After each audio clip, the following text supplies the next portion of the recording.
देश के लिए चंद्रयान का आखिरी मैसेज दिल की धड़कन बढ़ा दी, 100% कामयाबी की गारंटी। चांद की जमीन चूमने को तैयार, लैंडर विक्रम ने किसे कहा आभार। रास्ते में टकराएगा रूस का लूना, क्यों नहीं सो पा रहे इसरो के वैज्ञानिक।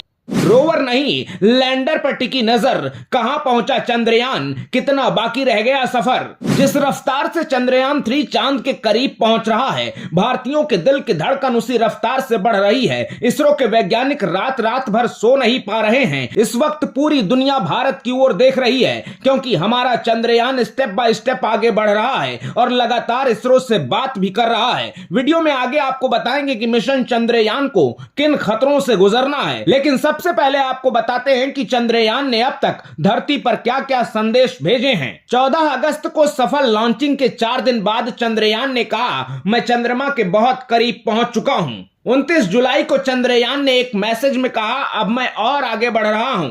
31 जुलाई को चंद्रयान ने कहा, मैं मून ऑर्बिट में जाने के लिए तैयार हूं। 5 अगस्त को चांद की कक्षा में दाखिल होने पर कहा कि मैं चंद्रयान 3 हूं, मुझे चांद की ग्रेविटी महसूस हो रही है। 6 अगस्त को चांद की पहली तस्वीर साझा की और 10 अगस्त को धरती की 2 तस्वीरें भेजी। 17 अगस्त को प्रोपल्शन मॉड्यूल से अलग होने के बाद लिखा, thanks for the ride mate, साथी यहां तक लाने के लिए आभार। इस खबर के बाद सबके मन में सवाल है कि आखिर प्रोपल्शन मॉड्यूल क्या होता है, तो चलिए इसे आसान भाषा में समझते हैं। प्रोपल्शन मॉड्यूल स्पेसक्राफ्ट का वो हिस्सा है जो अब तक चंद्रयान यानी विक्रम लैंडर को लेकर चल रहा था।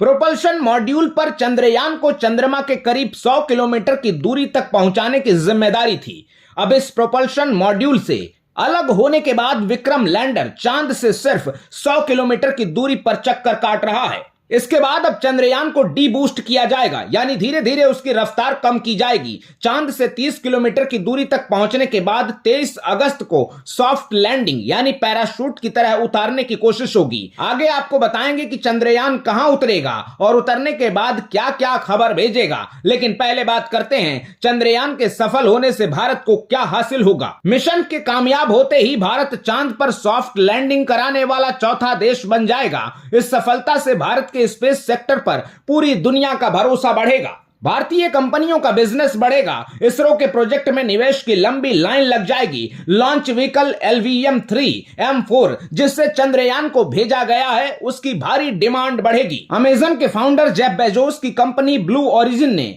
पहले ही इसरो के रॉकेट में दिलचस्पी दिखाई है। जेफ बेजोस LVM-3 का इस्तेमाल कमर्शियल और टूरिज्म के लिए करना चाहते हैं, ताकि कम लागत में वैज्ञानिकों या पर्यटकों को स्पेस स्टेशन तक पहुंचाया जा सके। लेकिन इसरो को यह मजबूती तभी मिलेगी जब मिशन चंद्रयान पूरी तरह कामयाब होगा। तो चलिए आपको बताते हैं कि 23 अगस्त को चंद्रमा पर क्या होने वाला है।